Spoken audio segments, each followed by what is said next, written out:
Welcome to the Plotagon News at 8. Your main headlines.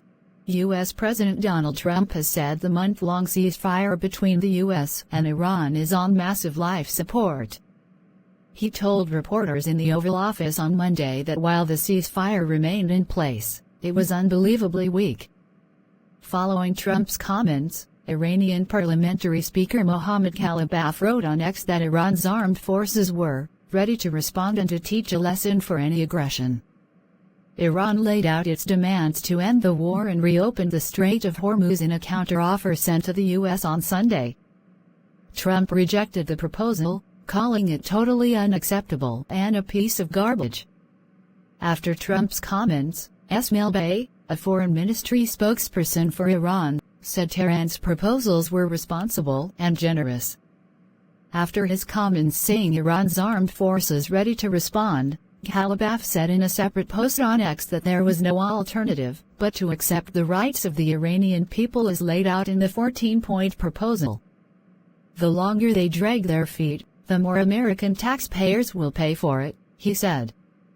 Tehran's offer includes an immediate end to the war on all fronts, a reference to the continued Israeli attacks against Iran-supported Hezbollah in Lebanon, a halt to the U.S. naval blockade of Iranian ports and guarantees of no further attacks on Iran, according to Iran's semi-official Tasnim news agency. It also reportedly includes a demand for compensation for war damage and an emphasis on Iranian sovereignty over the Strait of Hormuz. Trump criticized the proposal, writing on Truth Social on Sunday, "I have just read the response from Iran's so-called representatives. I don't like it, totally unacceptable." In response to Trump's comments, Bey said Iran would act in any way necessary to secure our interests. Speaking in the Oval Office later on Monday, Trump addressed the ceasefire between the two countries, which has largely been observed since April despite occasional exchanges of fire. He told reporters, "I would say the ceasefire is on massive life support.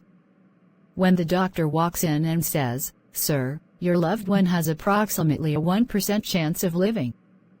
The U.S. president said Iran's leaders were very dishonorable people, adding, "Look, I've had to deal with them 4 or 5 times. They changed their mind. That piece of garbage they sent us, I didn't even finish reading it," he said. Trump also accused Iran of going back on an agreement to allow the U.S. to remove its supply of enriched uranium. He insisted that Iran would never have a nuclear weapon.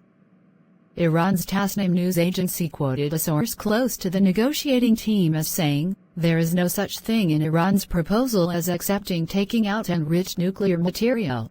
In other news, the Green Party has admitted that its leader Zach Polanski has, until recently, been living on a houseboat in London and may have failed to pay council tax. In a statement given to the BBC, a party spokesperson said Polanski had taken steps to pay any council tax he may be found to owe. They added, "Zach apologizes sincerely for the unintentional mistake." Polanski has been under pressure to explain whether the houseboat, moored at a marina in Hackney, had been his primary residence. A boat is liable for council tax when used as a person's sole or main residence, according to the tax lawyer Dan Neidl. Neidl, who has investigated the tax affairs of several politicians, looked into Polanski's situation and wrote on his Tax Policy Associates website this week, "If, as seems likely, that was his main residence, then Mr. Polanski and his partner should have paid council tax there." The Times newspaper last week questioned whether Polanski had paid council tax for the boat for the past 3 years. It reported that it had seen an advertisement to sell the boat in which Polanski's partner had said, "We are moving house and so will sadly be leaving the gorgeous community behind." The paper said that the Green Party had told it Polanski lived in a room that he rented at a different address in London and council tax was included in his rent there. The party told the paper that he only stayed on the boat occasionally. However, the Times reported that the Green Party leader and his partner appear in recent years to have stayed on a narrow boat at a marina, adding a local laundry said it had often done laundry for Polanski and his partner from 2023 to 2025. Polanski, along with several other individuals also thought to have boats in the marina, used a nearby building as a postal address. The Mail also reported that he had been registered to vote there. When the BBC asked the Green Party for clarification about Polanski's residence and whether he had paid the relevant council tax, a party spokesperson gave us a statement saying, until relatively recently, Zach was living on a houseboat, which came with its own unique practical circumstances and considerations. It continued, he has immediately taken steps to pay any council tax he may be found to owe. For security reasons, we do not comment publicly on Zach's address. Okay, it's time for a commercial break. We will be back after these messages.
Now it's time for the weather. Hello, good morning, welcome to your weather. So as you can see, a dramatic temperature and moisture divide splits Plotagonia today. A storm system is dropping heavy rain and triggering thunderstorms across southwestern and eastern zones, while the northern and southern sectors enjoy much warmer, brighter conditions. South Plotagonia has some sunny conditions with 16 degrees Celsius and it's the warmest zone, and in ideal outdoor conditions. North Plotagonia, some cloudy conditions, there will be mild temperatures but some limited sunshine, up to 16 degrees Celsius. Plotagon City has cloudy conditions up to 12 degrees Celsius, it's cool, gray, and completely dry. East Plotagonia will experience some thunderstorms with temperatures up to 8 degrees Celsius, it's cold and unstable, risk of lightning. West Plotagonia has some rainy conditions with up to the coldest zone, 6 degrees Celsius. Our advisory for West Plotagonia is that heavy downpours may cause road flooding. East Plotagonia residents should seek shelter indoors. Travelers moving from the south/north into the west will experience a sharp 10 degrees Celsius in temperature. That is your weekend weather from me. Have a good one, whatever the weather.